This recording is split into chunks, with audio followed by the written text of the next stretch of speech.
Here's the story of the good, the ugly, and the bad.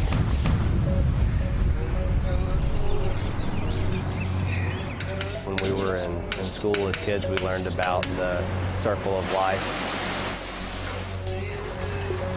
and the water cycle and how all things are connected. But as we get older and you start mixing in big money and politics and regulations and law, people get squirmy about talking about how connected things are. Whether or not industries want to be transparent or not is an issue. We have dirty air, we have dirty land. We're sick. The United States government has declared this area we're talking about to be a polluted area. You are in serious danger. We are at the stage now where it is cleanup time. Y'all killing us slowly. Nobody ever went nowhere to anybody and say, you need to close that school. We need help right now. Choose this day whose side you're going to be on. Turn the camera off. People in North Birmingham have been exposed to lots of toxic constituents over the years. Why they aren't being told, I don't know. We are trying to protect our children, our grandchildren. 1 year ago, we told you about toxic testing and cleanup in communities being kept in the dark. The groundswell of support that surfaced is kept at bay. And I'm up to here with it. As negotiations and misunderstandings linger. That EPA is bringing the full force and effect of all of its expertise. We need to fill in the gaps. We're going to go ahead and embark on an assessment of the community's health. We apologize for it taking so long. I was not satisfied with the response. This is what we've been working for. And it's just a blessing. A blessing or a disguise?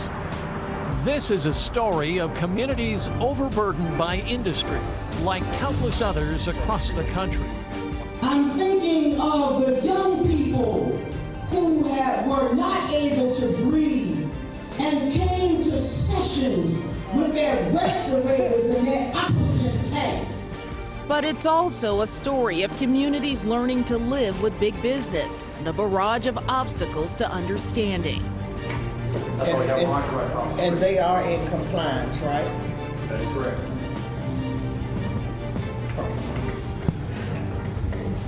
Frustration, confusion. No, that's not true. That is correct. We have answers and inside information. As far as state-of-the-art monitoring, it doesn't exist. The feed bins that go to the coke ovens literally were deteriorating. This is our follow-up investigative story, Deadly Deception, the Fugitive Factor. But I remember seeing the Sloss furnace pour iron. When they did, the whole sky would become bright pink at night. It illuminated the whole sky. Birmingham in the 1960s, the epicenter of the struggle for rights, the right to equal and fair treatment for everyone. And yes, even then, the struggle for the right to breathe clean air. Dr. Ben Branscombe, Birmingham pulmonologist, didn't just clear the way for better understanding of pollution and its effect on our families. He awakened those asleep at the wheel, demanded better science, more compassion, personal responsibility. You can't ignore it.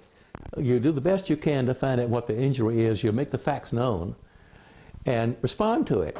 A simple lesson still being taught the hard way 50 years later. People need to know not that you're just interested in looking at them as lab mice to see what happened to them. Let me finish.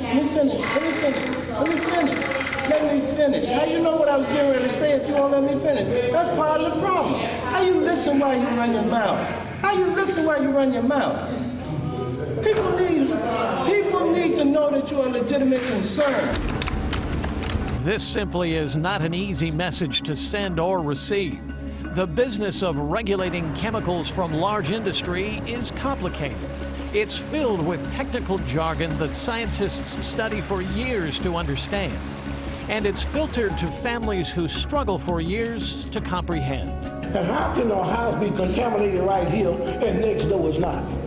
I don't understand it. Some of this milk ain't clean.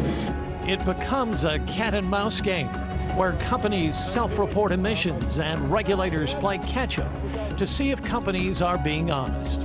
Quite literally and poetically speaking, it becomes a matter of chemicals, data, regulators, and industry, sometimes escaping without being detected. Environmental fugitives. We found something in the soil. There's basically a loophole in there that we're not covering, and we're trying to close that loophole now. I don't understand why we can't have a clean, non-polluting operating industry in our community that's also profitable and being a benefit to the community. It's been 40 years since Congress passed the Clean Air Act. They established certain standards for 6 chemicals, establishing ambient air quality standards. Standards were not set for hundreds of other air toxins. As for those, they established a regulatory program that restricts the emissions of air toxics by facility, and typically only based on what cleanup technology can achieve. So again, the limits of emissions put on industry are based on the technology available. Environmental attorney David Lutter is concerned the limits are set based on technological advances and not on what's necessary to protect human health. So as a consequence, industries have done what Congress has required, and they're all, for the most part, in compliance. Yet, as the Jefferson County Health Department data shows, we still have a health problem. Before 2011 came to a close, the Jefferson County Department of Health and the Federal Environmental Protection Agency, the EPA, met with residents to update them on a year-long air toxic study. They say they plan to find out what the injury is, make the facts known, and respond to it. The study that we're doing now is a study that will include about 60 samples. The study took longer than expected due to equipment malfunctions or data validation issues, according to the EPA. Results are now expected in November. If we do find higher concentrations, then we and the Jefferson County Department of Health would try and decide the sources of those higher concentrations, and based on that, decide how to reduce the risks. Finding the sources, something that was not done several years ago when a similar air toxic test was conducted. It was the BATS, Birmingham Air Toxic Study. 4 monitors in Jefferson County spit out numbers to inspectors for a solid year between 2005 and 2006. The results didn't appear till 3 years later in this report. The conclusion? There were 38 instances in which the chronic cancer risk exceeded the 1 in a million threshold.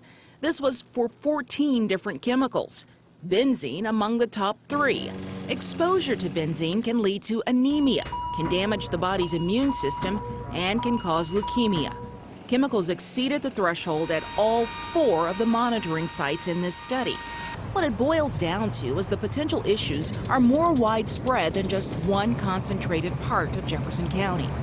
Everybody on this side of the street, on that side, on every street out here, done died of some type of cancer or something. If anybody thinks that just because the pollution doesn't seem to be heavy in your neighborhood that you're safe, I hate to say it, but the air that's out there in North Birmingham is the same air that's over on the south side. It's the same air that's over in Mountain Brook and Gardendale and Vestavia. The conclusion of the study says the Jefferson County Health Department couldn't determine where the chemicals came from, so no action would be taken. Experts tell us there are ways to tell where the pollution is coming from.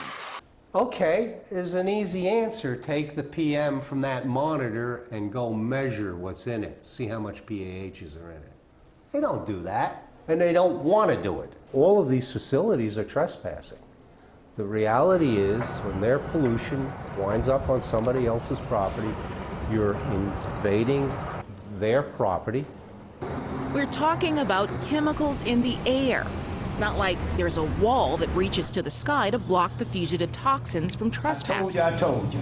Remarkably, this information was never shared with the public in a town hall meeting or information session. Not shared with families.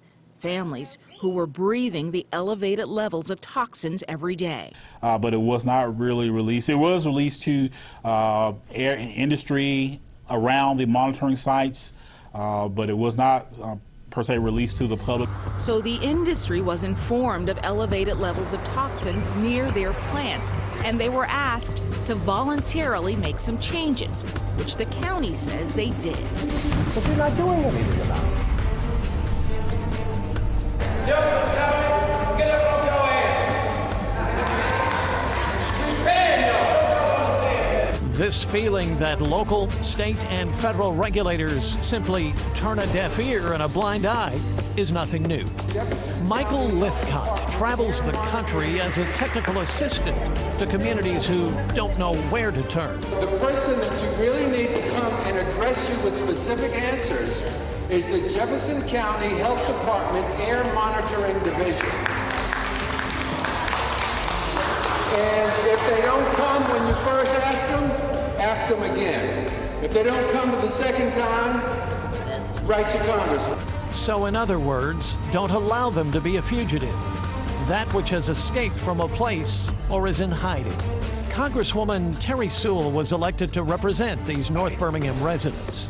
If there's anyone we found running from or hiding from this issue, it is Ms. Sewell. For many months, we made repeated requests in person, on the phone, and through email for even a written comment. Sewell refuses to respond. Of her many platform issues, including immigration and job creation, environmental concerns are off her radar. Industry spends hundreds of millions of dollars lobbying state regulatory, federal regulatory agencies, and departments of health. Communities have to do the same thing. Maybe they don't have to spend the dollars, and they don't have the war chest that industry has. But you can get organized and put your face in their faces, because that's their job. Their job is to protect the public. Nicholas Cheremisinov is an environmental engineer who travels the world to research and report on industry practices. He is often hired to testify to his findings. All too often, he sees community leaders asking questions and not getting answers. Could the Jefferson County Board of Health say, we think the health risk level that we're using is not strong enough, so we're going to make it better? Is that possible hypothetically? Why is it you guys don't put a lot of this stuff up on the website so the public can get access to it? It can't be that difficult. Come on, man. Oh yeah, you got teenagers that can do this stuff. So I don't know what the issue is within the health department. For more than a year now, concerned citizens at different meetings have asked that permit information be put on the county health department website for easy access. We've looked. We can't find it. There's nothing. We caught up with George Munches, the UAB professor who showed concern. We wanted to see if he could find the permits. When you click on that, whoa, this page no longer exists.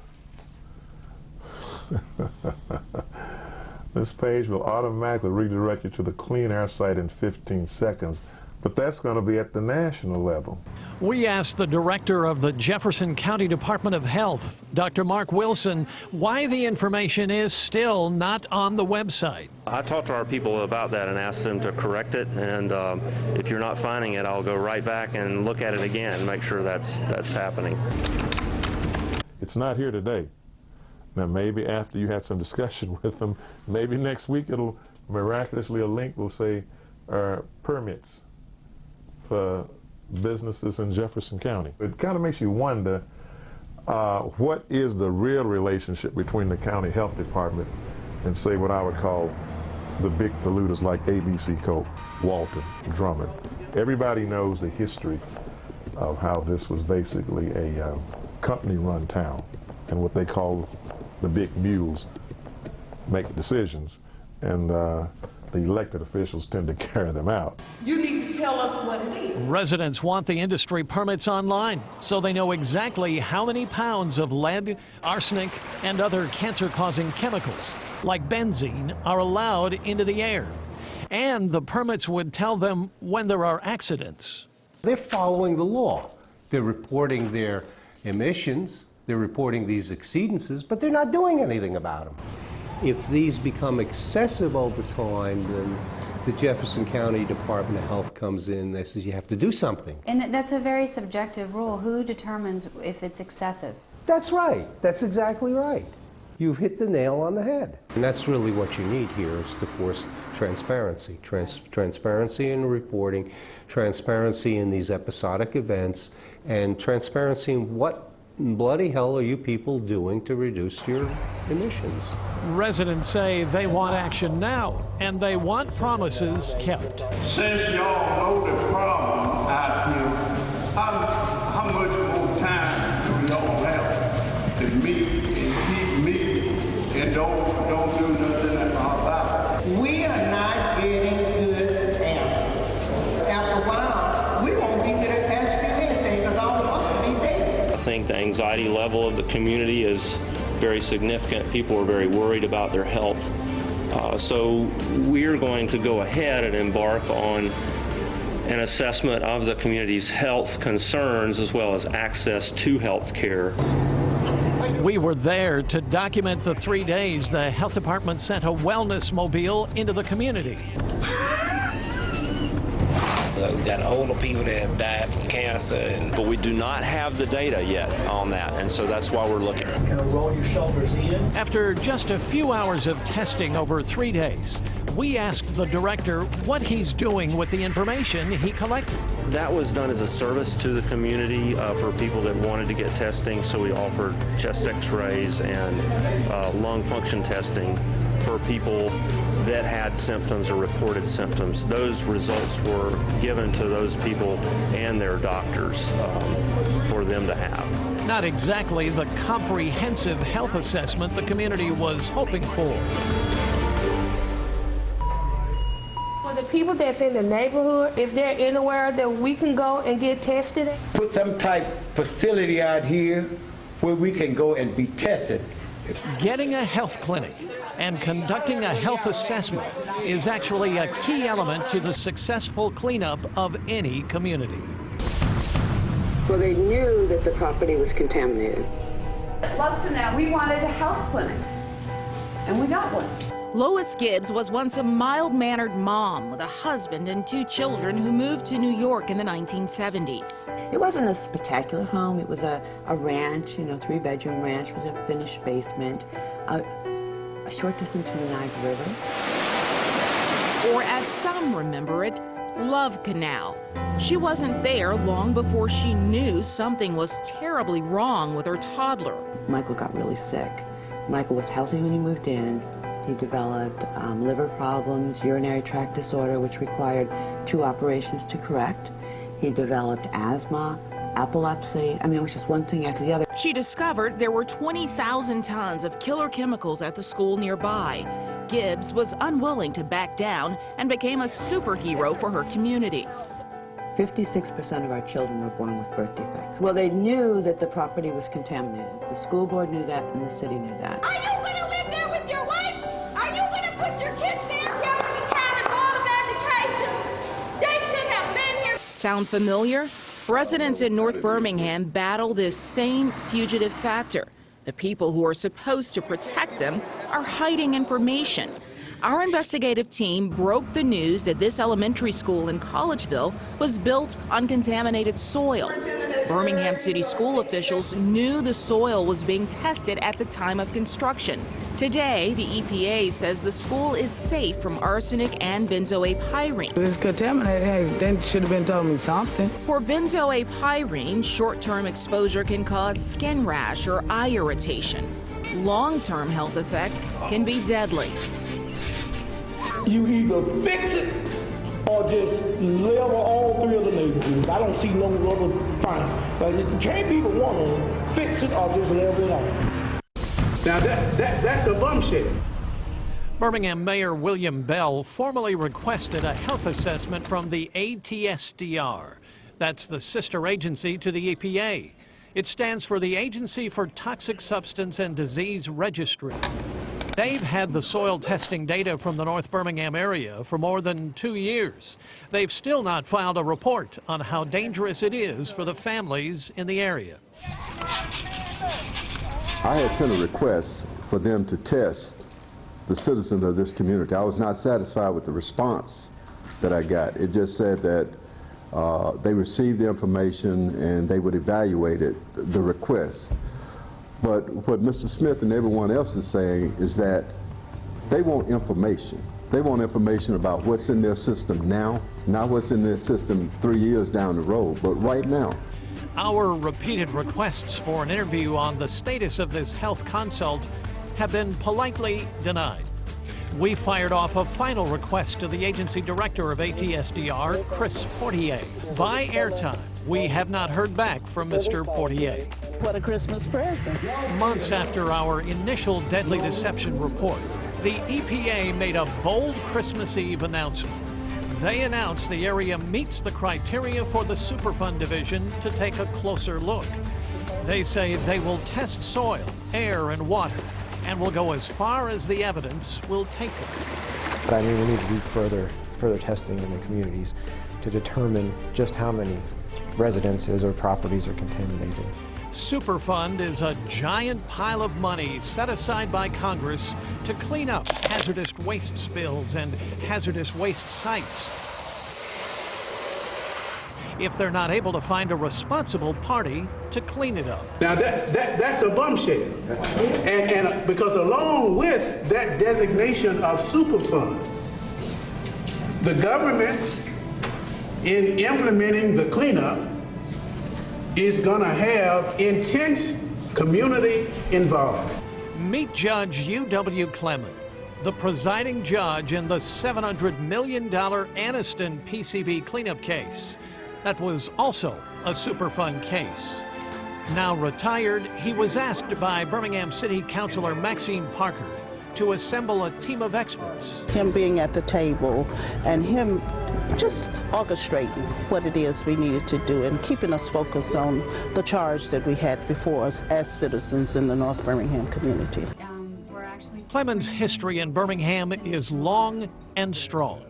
He was named Alabama's first black federal judge. Here, as a young boy, he sits with other black students in the Birmingham Public Library. Peaceful and mindful of his daring actions, Clement was making himself seen and heard.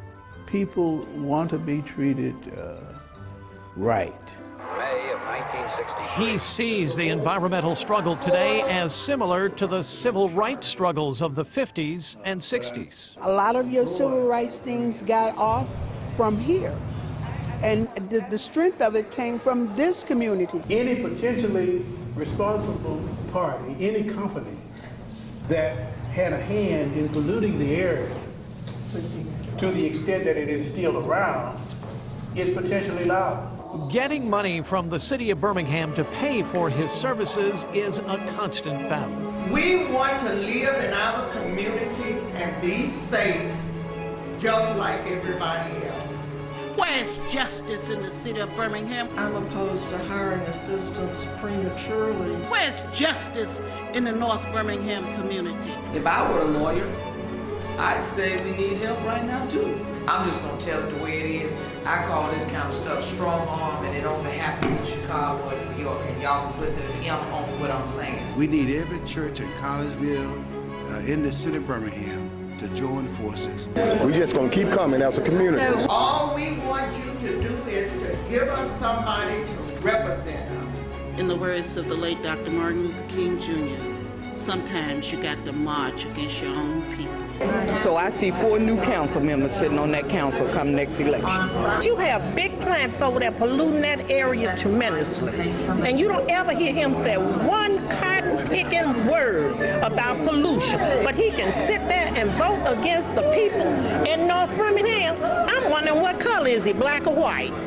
This council and this mayor needs to do something about this problem.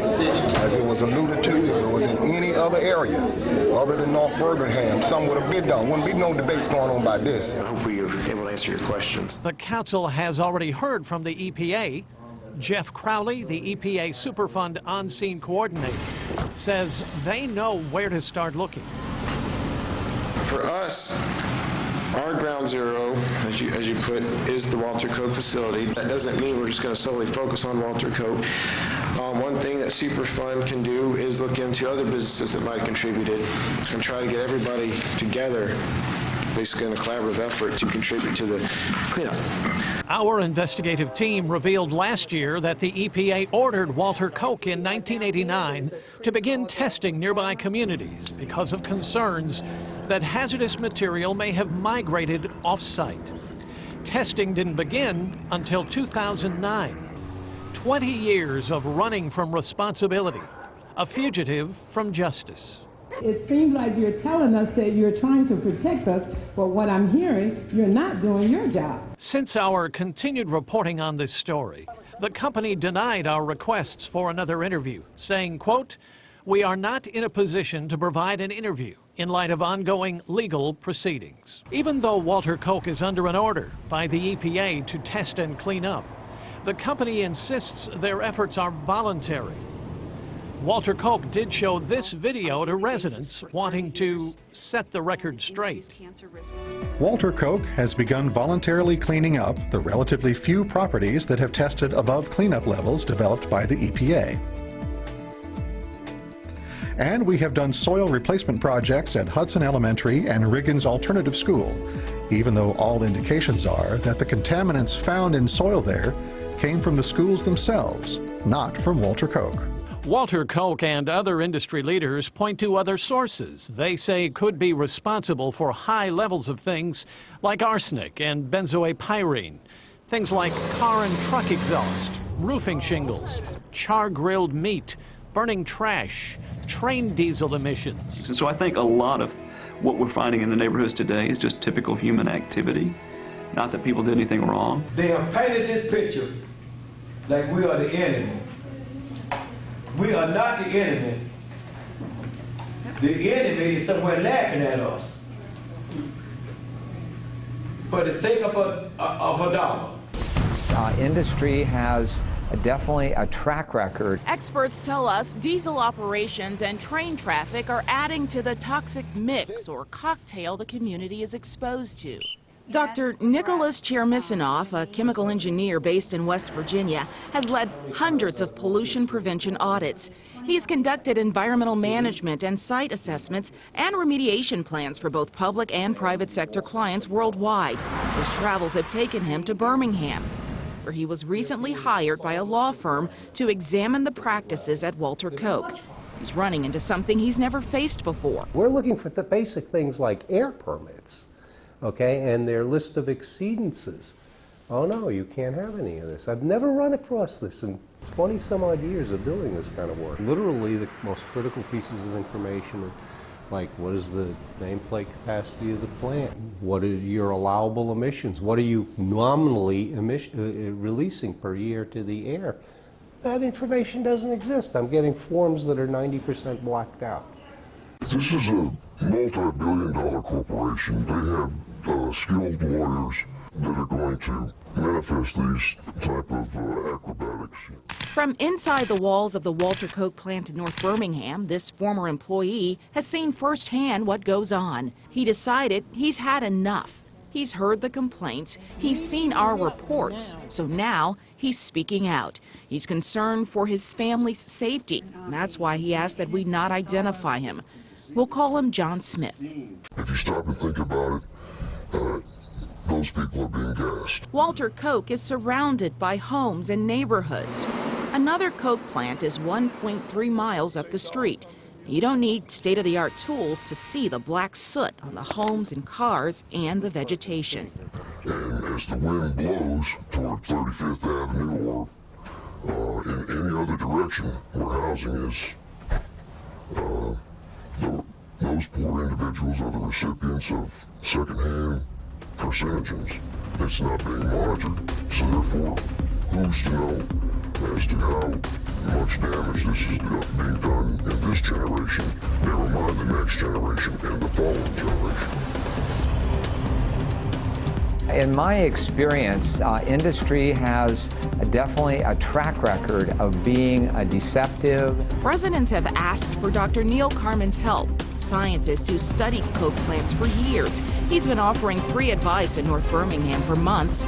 He doesn't like what he sees in Walter Koch's permit. I'm very concerned that this plant could be putting out far above the legal limits of what's listed in their permit. This plant needs a lot more precision air monitoring systems in its smokestacks to see if they're actually complying with their speed limits in the permit. If there is going to be any future regulation of air toxics in Birmingham, we're going to have to agree on what that level is.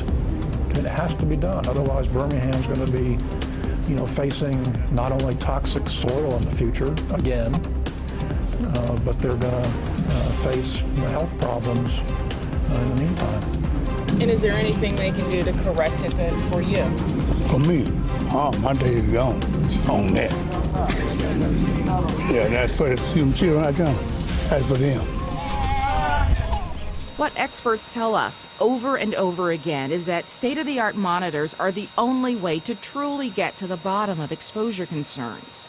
One of the most important things that could be done for those two coke plants is to do a dial measurement, to take actual measurements of their emissions rather than to calculate them. Dial.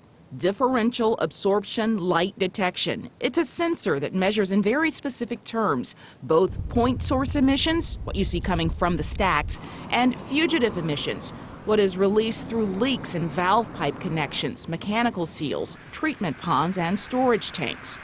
Dial has been used in Europe for more than 15 years. It was recently used in New York at the Tonawanda Coke plant. The results there showed the plant's yearly emissions of benzene were 90 tons. That's 9 times more than they reported. Chair Mizanoff says the two coke plants in Birmingham, like others across the country, are self-reporting their numbers to the TRI, Toxic Release Inventory. TRI breaks it out for you as stack or point versus fugitive. You look at the TRIs for these two facilities and the fugitive emissions are nil. That's not what's happening. It's just not. It's not only illogical, it's a misrepresentation to the public, in my opinion. At the Tonawanda plant, the dial technology showed the majority of benzene was coming from fugitive emissions. In Birmingham, at the coke plants, the EPA has confirmed to us they are not using the dial program. John Smith says at Walter Koch, employees inside the walls have protection. All of this heat is being generated and producing mega units of carcinogenic benzene. These people, they choose to work there, but they have protective clothing, they have protective masks. But the people who choose to live in North Birmingham, they don't have protective clothing or protective masks. They're just living, they're just innocent bystanders. So are you saying that benzene emissions are part of the fugitive emissions from these plants? Absolutely. The benzene is a natural byproduct. I mean, all the operators that work in and around the furnace floor where that is all manufactured, you don't never see any of them without this NEOSH mask. And it's not a dust mask, it's a filter. And it's a requirement. Whether they have direct contact or some contact, every employee has to be tested. Why not have all of the neighbors get their lungs tested as well? Because they're part of the big picture too. Our investigative team obtained these documents. Not meant for the public to see. It's testimony at a very recent, lengthy lawsuit settled out of court against ABC Coke. After searching through mounds of paperwork, we found testimony from expert witness Dr. Vincent Gary. He says, at the very least, dozens of people who live near the plant are more likely than not getting sick because of the chemicals being released. His testimony makes that direct link that is so often missing in cases like this. This is information gathered after years of investigation, and the public has never seen it until today. Listen, people have to live here. There ought to be something that they can get to do to that plant to cut down on this pollution. Also in the documents, Dr. Cheremisinov testified that ABC Coke's actions are irresponsible, their emission reporting fraudulent. He concludes by saying that ABC's actions are both malicious and intentional. He says windswept fugitive emissions enter into the surrounding community. The air quality is poor, really poor. And our insurance man said this place right along in here, right around in here, has the highest rate of cancer because of the air quality. ABC Coke brought forth their own experts to dispute these claims. William Mason, the vice president of operations, testified that he managed the Coke ovens. Part of his job was to make sure they were repaired correctly. He addressed fugitive emission during this exchange with a plaintiff's attorney. Question, do those repairs ever leak? Answer, what do you mean by leak? Question, something escaping from the oven? Answer, yes. Question, you do keep records when there is a leak? Answer, no. And then a short time later, question, and at times those escapes or those emissions go outside the plant, don't they? Answer, some of it probably does. Question, and do you understand that that's part of the basis of what we say is wrong? Answer, uh-huh. After pouring through pages and pages, it became clear, as lawyers argued, that Mason was not an expert in his field and only holds a mathematics degree. Is it safe for somebody to live across the street from, within feet from something? In my opinion, no. The case was settled out of court, a common thread in lawsuits of this type across the country. The terms of the settlement were sealed. Residents tell me some plaintiffs have received small sums. The lawyers in this case are no longer talking. Our sources tell us the company was not ordered to make any changes. Part of the money that has been spent could have paid for relocating all of these people and getting them out of the area. The ones that are elderly could be taken care of in a facility somewhere, and the lives of the children who are coming on behind us could be saved. While lawsuits draw attention to a problem, experts say you don't want judges regulating industry. Effective changes in the way a company operates should come from regulatory bodies like county health departments or state agencies or the EPA. We try to identify responsible parties for the contaminations. In Birmingham, where the landscape is ripe with evidence of heavy industry that has come and gone, who exactly is responsible? So we've been looking into responsible parties, and we've started negotiations with Walter Coke on part of this. This negotiation phase is interesting. It's not fast. It's already been 9 months since Crowley announced they were coming to Birmingham to help. The community is still waiting. This is not the first time the EPA has negotiated with Walter Coke. It took 20 years to get the company to the table after the EPA handed down this testing order in 1989.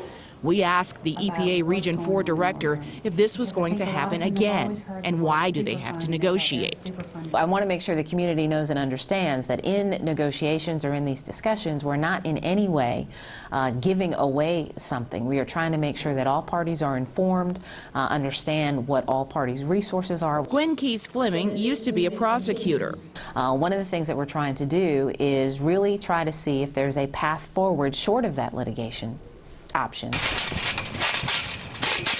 It becomes an acrobatic challenge to push hard enough to get industry to move, but not too hard, where industry will tie everything up in the courts.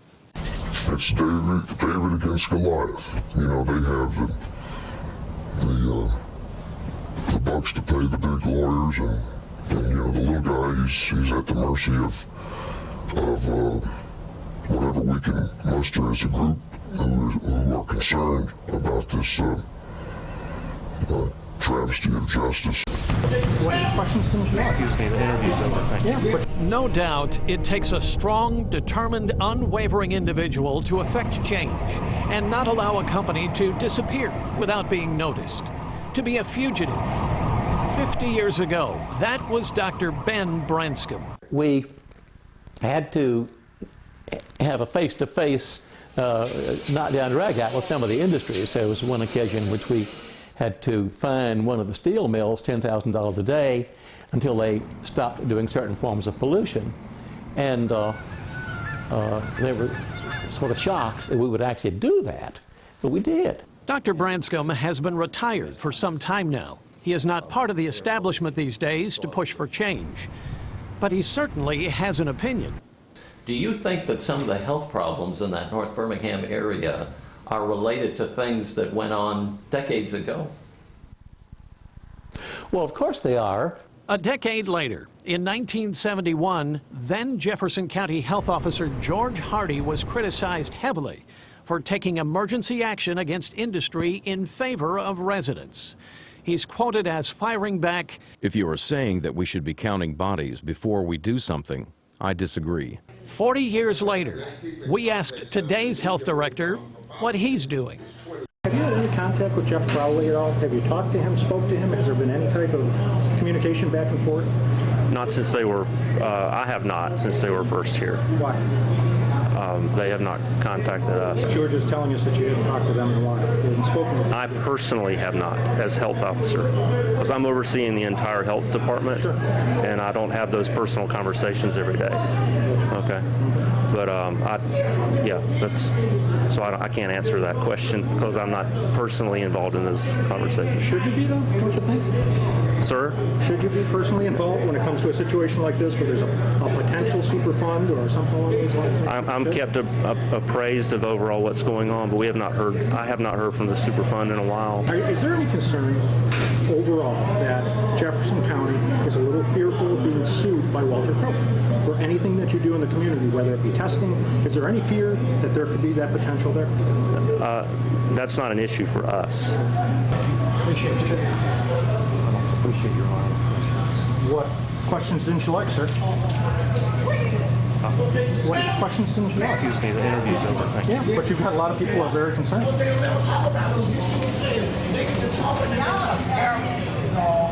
Did I ask something wrong? I'm more than willing to talk with you. You feel free. You can talk with me. Your health department knows something's happening here. I don't know what they know. I'm not even going to suggest what they know. But they know something's happening here. That's probably the highest benzoapyrene, TEQ, I've calculated. Our investigative team at CBS 42 has continued with our pledge to follow the progress of elected officials, county, state, and federal regulators in industry. Results from our own water and soil testing tell a story of contamination run amok. Because there's a question we've been trying to get the EPA to answer, and that was if it's safe to plant the garden. I am concerned as to whether what's in it is healthy to eat.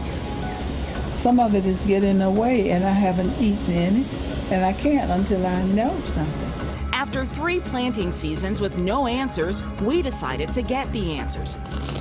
We hired Dr. Sean Crawford, a community environmental consultant who used to work for ATSDR to test and then report results directly to the garden owners. According to the program that's currently in place by EPA and Walter Coke, is that anything above 37 would be eligible for the cleanup. We had 10 gardens in the North Birmingham communities tested. All of them had elevated levels of either lead, arsenic, or benzoapyrene, chemicals that can cause cancer, skin rashes, breathing problems, and slow learning. A third of the gardens had levels that are above the cleanup values. Of particular concern is the arsenic level of 51 parts per million. Reverend Mack lives directly across the street from Walter Coke. A company under the watchful eye of the EPA tested his yard. They found the front yard was contaminated and they cleaned it up. He said the back, where his vegetable garden is, was clear. Our results tell a different story. So the 51 parts per million puts you over that EPA standard. If there was 51 parts per million arsenic there, they should have found it. When they instead said it was clean. Not only have I been eating the vegetables out of my garden, I've been feeding them to my neighbors and to my family members, you know, and friends. So if it's contaminated and it's, you know, can cause illness to their health, then I need to know. It's arsenic and lead.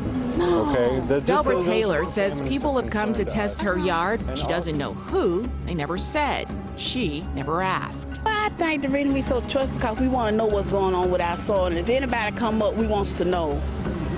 And we feel they should be honest enough, you know, to come back and let us know what the results are, whether it's good or bad. Ms. Ethel Brock has been feeding the vegetables from this once robust garden to her nieces and family members.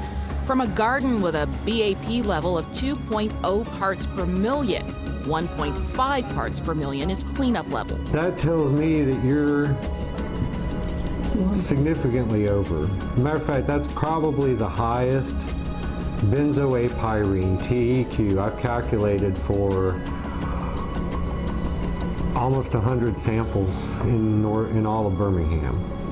Okay, it's in your garden. A lot of people suffering from illness. We can't pinpoint where the illness is coming from, but it's just so many people dying around here from the same thing. My neighbor lost a son we buried last month from cancer. But I feel like no one really even care. I feel like our mayor don't care. I feel like no one really in the city that operate in this city care about our health and our welfare. Until the problem get cleaned up, I would not grow another garden. And what's left out here, I would not harvest it. I just let it go to waste. Ending a tradition his father started 30 years ago. No one in those homes should be eating out of their gardens, for goodness sakes. There is no reason any of you should be living in a house that is that contaminated, that was not contaminated by you. You did nothing wrong. It's not our jurisdiction to do that. Gibbs says it's always about money. When fighting at Love Canal, she says they hit politicians where it counts. Taxes are based on your property value, and your property value is zero. Go try and sell your house. Even if you get a buyer, you have to disclose. When you disclose, they say, I'm going somewhere else. Your property isn't worth anything. If your roof needs to be fixed and you need a home improvement loan, you're not going to get it because you're in a contaminated area. See, banks are not going to give it to you. We want tax relief. We want tax relief. Again, in Birmingham, only 76 properties in a list of thousands, possibly tens of thousands, have been tested. We have demonstrated that even that testing can be flawed.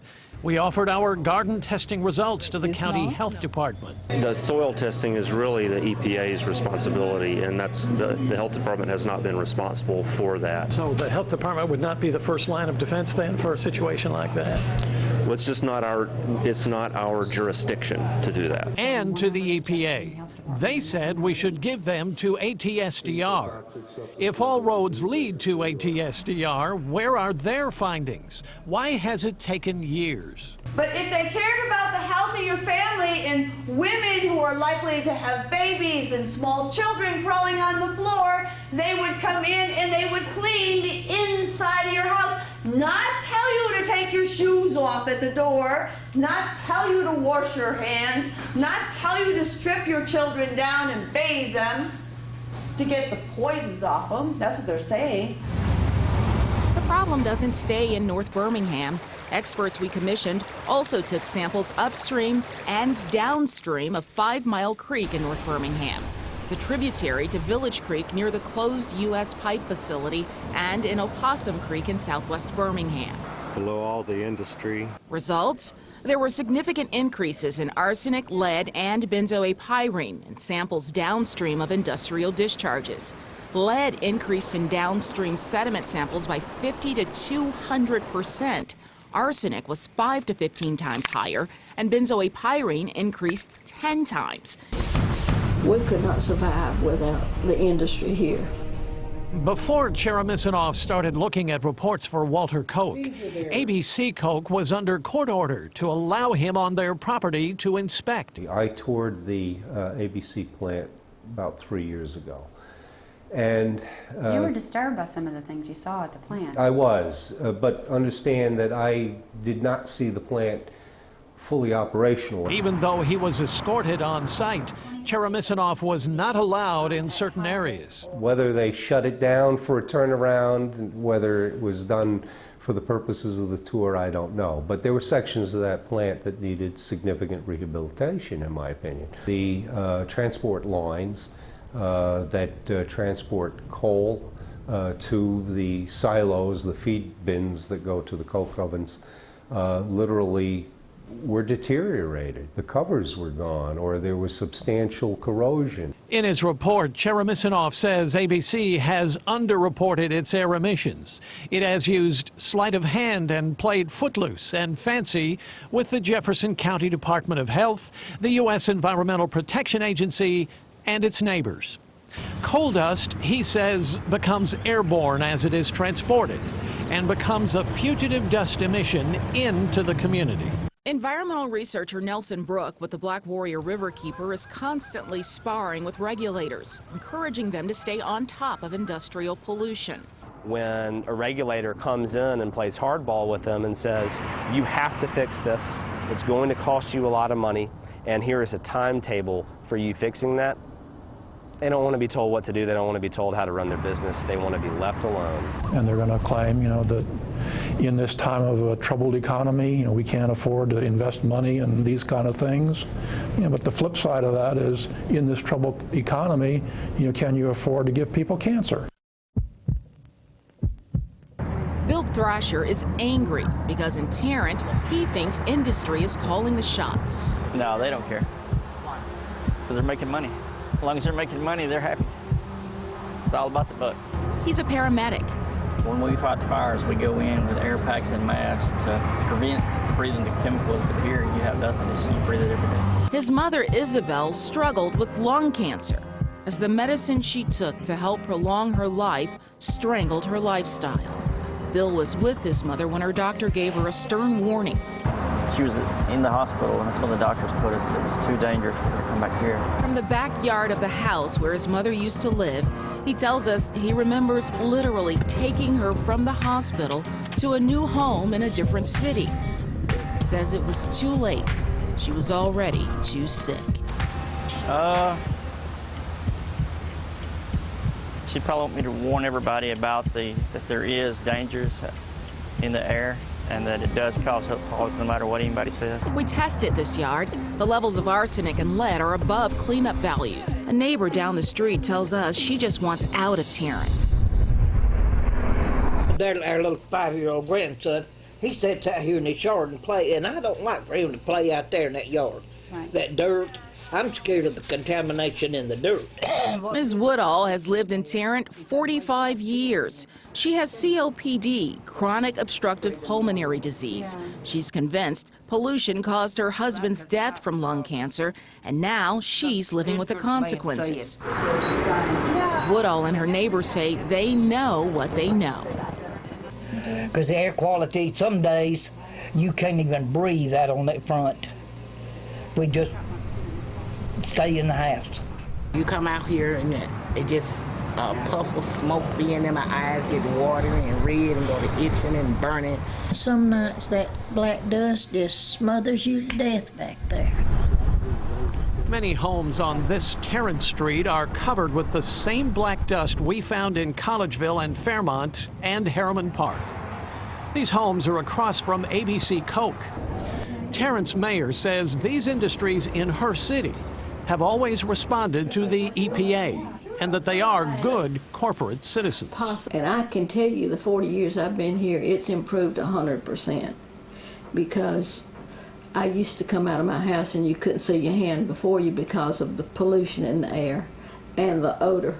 I'm old enough, it If the pollution was going to hurt you, I would be suffering right now. As far as I know, I'm very healthy. Do you think that there could be any validity to their frustrations or concerns that their health problems are being caused by the chemicals in the air or in the soil? No.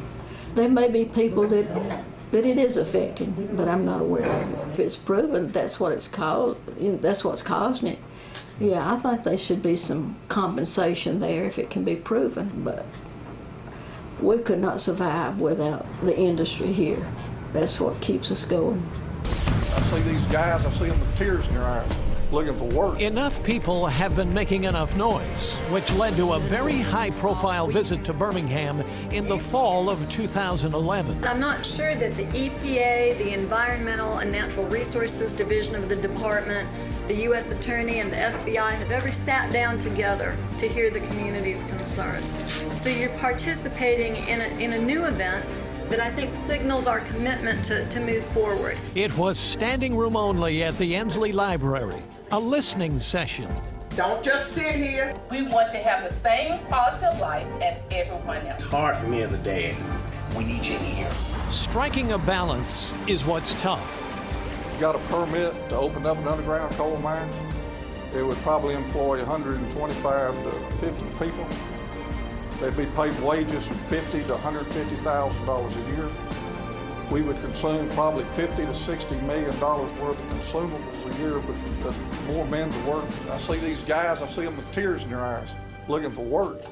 And there's so much opposition to these guys making a living that I feel like that, there's no need of me putting out any effort to provide any work.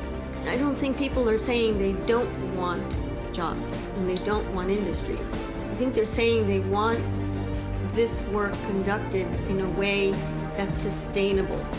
A message near and dear to the heart of Harriman Park neighborhood president Ernest Colvin.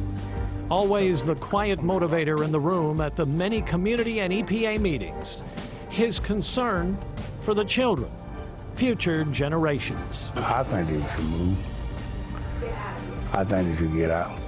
Colvin, a former factory worker and a smoker, couldn't say emphatically if his lung cancer came from industrial toxins. It didn't really live up to the doctor. It lived up to the good Lord above.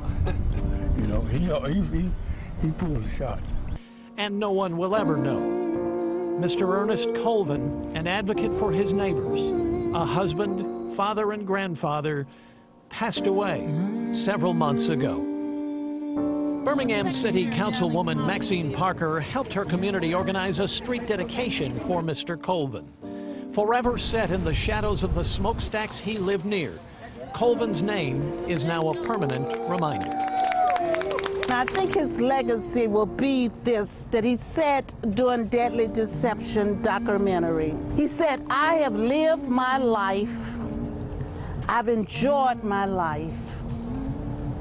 We got to think of the future generation. That was the key to me.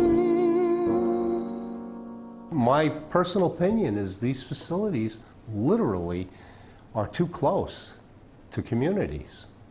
What do? You just don't tear these operations down and start over someplace else. It's a problem. They are trespassing. Not only they trespassing in my outer property, they trespassing in my inner property. Something can be done, and that the people in North Birmingham don't have to take it on the chin. As an individual, if they have children, get the hell out. A story of the good, the ugly, and the bad. I read in history what happened in Dachau and Auschwitz, and I can't tell you there's too much difference. It's on a different scale, but it's still sinister. Perception, dogmatically defined, is the process of attaining awareness or understanding of our environment by organizing and interpreting sensory information.